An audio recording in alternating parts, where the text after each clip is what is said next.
ከቤተ መንግስት ከንጉሱ ቤተ መንግስት አንድ ማስታወቂያ የሚመስል አዋጅ ወጣ።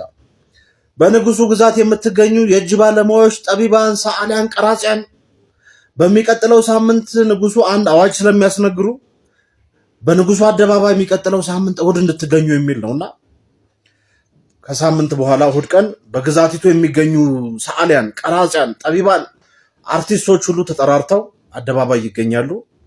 ንጉሱ በአማካሪዎቻቸው አማካኝነት ማስታወቂያ የሚመስል ነገር ያስነግራል። አማካሪዎቻቸው የተናገሩት ማስታወቂያ እንደዚህ የሚል ነው። ንጉሳችን ሰላም ወዳድ እንደሆኑ ታውቃላችሁ። ንጉሳችን የንግስና ዓመታቸውን የሚቀጥለው ዓመት ያከብሩ ስለሆነ ስለ ሰላም የሚገልጽ ሰላምን በደንብ የሚያሳይ አንድ የስዕል ስራ የጥበብ ስራ እንድታሳዩና እንድታቀርቡ ንጉስ ጃንሆይ ጋብዘዋችኋል። በዚህ የስዕል ስራ ተወዳድሮ በዚህ የቅርጽ ስራ ተወዳድሮ ያሸነፈ ሰውም አንድ እጅግ ጠቀም ያለ ሽልማት ያገኛል። ይሄን አድርሱ ተብለናል አሉ እና ወደ ንጉሱ አደባባይ የመጡትን ጠቢባን፣ ቀራጺያንና የእጅ ባለሙያዎች አርቲስቶች ይሄን ማስታወቂያ አዋጅ ነገር ሰምተው ወደ መጡበት አካባቢ ይመለሳሉ። ከወር በኋላ ሁሉም ሰላምን ይበልጥ ይገልጻል ያሉትን የተለያዩ የጥበብ ስራዎች፣ የአርት ስራዎች ይዘው ቀረቡ። ንጉሱና አማካሪዎቻቸው አንድ ክፍል ቁጭ ብለው የእያንዳንዱን የጥበብ ስራ ሰላምን ይበልጥ ያሳያል የተባሉትን እየመረመሩ ማሳለፍ ማወዳደር ጀመሩ። ከዛ በጣም ከብዙ ልፋት በኋላ ሁለት ስራዎች ቀሩ። ሁለት የስዕል ስራዎች ሰላምን ይበልጥ ያሳያል የተባሉት እና ሁለቱ ላይ መጨቃጨቅ ጀመሩ። ስዕሎቹንም በደንብ ማየት ጀመሩ። አንደኛው ስዕል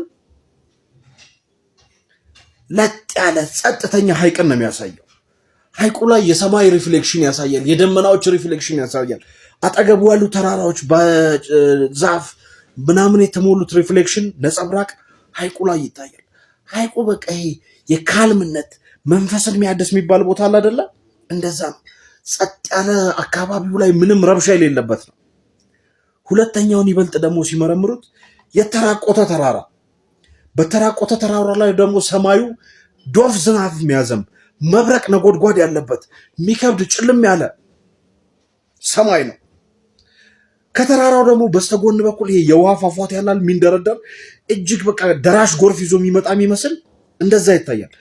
ከፏፏቴው ደግሞ በስተ ውስጥ በኩል እንደዚህ እንደ ዋሻ የሚመስላል ወደ ውስጥ የገባ ቦታ፣ እሱ ውስጥ ደግሞ ከአለቱ ስንጥቃቶች መካከል አንድ እንደዚህ የተጠማዘዘ የሚመስል ዛፍ ነገር ወጥቷል። ቅርንጫፎች ያሉት የዛፉ ቅርንጫፎች ላይ ቅርንጫፎቹ የሚገናኙበት ቦታ ላይ አንድ ርብራብ የሰራ ወፍ ነው አሞራ የሚመስል ነገር ቁጭ ብሏል ርብራቡ ላይ እና በዚህ ሁሉ ረብሻ ውስጥ ሆኖ ይሄን ሁሉ ቀውጢ ነገር የሚታሰብ በአትኩሮት የሚከታተል ነው የሚመስለው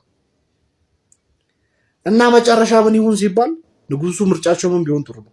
ሁለተኛው ስዕል ይሄ ነጎድጓድ፣ አውሎ ንፋስ፣ ዝናብ ምናምን የበዛበት ጨለማ ምናምን ያለ